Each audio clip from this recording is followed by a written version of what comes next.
Boy, everyone in this country's always running around yammering about their fucking rights. I have a right, you have no right, we have a right, they don't have a right. Folks, I hate to spoil your fun, but there's no such thing as rights, okay? They're imaginary. We made them up, like the boogeyman. The Three Little Pigs, Pinocchio, Mother Goose, shit like that. Rights are an idea. They're just imaginary. They're a cute idea, cute, but that's all, cute and fictional. But if you think you do have rights, let me ask you this. Where do they come from? People say, well, they come from God. They're God-given rights. Oh, fuck, here we go again. Here we go again. The God excuse, the last refuge of a man with no answers and no argument.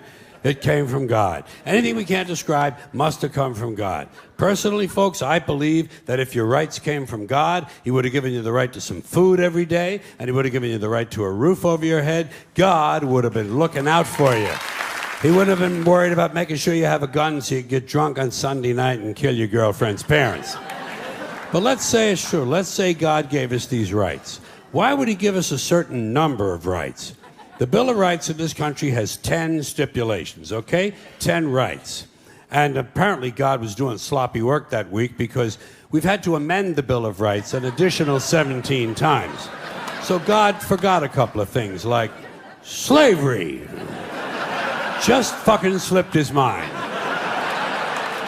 But let's say God gave us the original 10. He gave the British 13. The British Bill of Rights has 13 stipulations. The Germans have 29. The Belgians have 25. The Swedish have only 6. And some people in the world have no rights at all. What kind of a fucking goddamn God-given deal is that? No rights at all? Why would God give different people in different countries different numbers of different rights? Boredom? Amusement? Bad arithmetic? Do we find out at long last, after all this time, that God is weak in math skills? Doesn't sound like divine planning to me. Sounds more like human planning. Sounds more like one group trying to control another group. In other words, business as usual in America. Now, if you think you do have rights, one last assignment for you. Next time you're at the computer, get on the internet, go to Wikipedia. When you get to Wikipedia, in the search field for Wikipedia, I want you to type in Japanese Americans 1942, and you'll find out all about your precious fucking rights, okay? All right.